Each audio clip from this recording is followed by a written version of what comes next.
अर्जुन को पूरा ज्ञान, जो स्पष्ट ज्ञान है, जो मूल ज्ञान है, वो देने के लिए पूरा जोर लगा दिया, पूरा जोर लगाया उसने। और ये ज्ञान केवल परमात्मा के द्वारा बोला गया है, ये परमात्मा की दया हुई है तो कृष्ण जी के मुंह से ये ज्ञान निकला है, और बिल्कुल शुरू में निकला है, ये बाद में नहीं निकला, ये बिल्कुल शुरू में निकला है।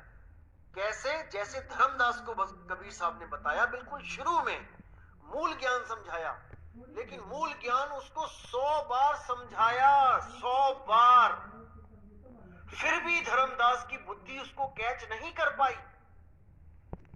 इतना मूल ज्ञान था वो कि धर्मदास उसको समझ ही नहीं पाया कि कबीर साहब बोल क्या रहे हैं। इसलिए धर्मदास जब ये नहीं समझ पाया तो कबीर साहब ने एक पवित्र ज्ञान की रचना करी। उन्होंने एक कहानी के रूप देकर उस मूल ज्ञान को लिपिबद्ध करवाया, एक छोटी सी कहानी का रूप देकर, जिससे धर्मदास, जिसकी थोड़ी मोटी बुद्धि थी, जो पूरा विवेकी नहीं था, क्योंकि मैंने बताया आपको वो पत्थरों की पूजा करता था उस वक्त। अब आप खुद समझ सकते हैं, जो इंसान पत्थरों को भगवान मान के बैठ गया है, उसका लेवल ऑफ विवेक कितना होगा।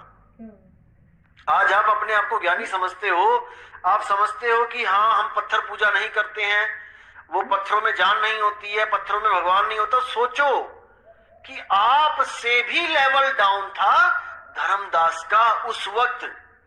अभी आप लोग आत्मज्ञान की बात इतने 1 महीने से सुन रहे हो, तब भी आधे लोग अभी भी नहीं समझ पा रहे हैं, अभी भी कह रहे हैं सार शब्द क्या है, वो नाम मंत्र में है कि तंत्र में है कि वो बोलने में है कि नहीं है। सोचो, एक काल ना खाए, उस शब्द में सूरत को समाना है, और वो शब्द कहां है?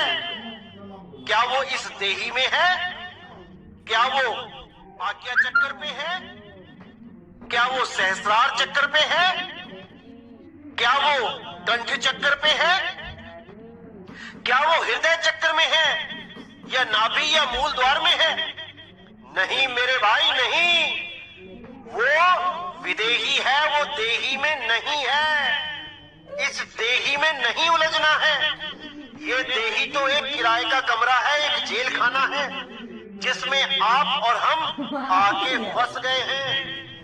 अब हमने इस जेल से बाहर जाना है, और जहां से आए थे वहीं समा जाना है। कहां से आए थे? शब्द से आए थे, और शब्द में ही समा जाना है। इन 5 तत्वों से परे हम छठी अवस्था में थे, हमारा आत्म स्वरूप ही था वो। उसको त्याग के हम इन 5 तत्व की देही में आ गए, और हम जो मुक्त अवस्था में थे, अब हम बंधन में आ गए। इसीलिए साहिब ने बोला, जैया जन्म मुक्ता हता, दैया हता ना कोई, छठी तुम्हारी है जगह। अरे तू कहां चला भिगोए? तू कहां जा रहा है 5 तत्वों में? तेरा स्थान 6वां स्थान है, आत्म स्वरूप है। अपनी सूरत को 5 तत्वों से हटा के अपने आत्म स्वरूप में लगा ले। अगर इस जंजाल से बचना चाहते हो तो, अगर इस बार बार जन्म और मरण से बचना चाहते हो तो, अगर बार बार इस दुनिया में ही आना चाहते हो, कुत्ता बिल्ली हाथी घोड़ा बनके, तो भाई तुम्हारी मर्जी है।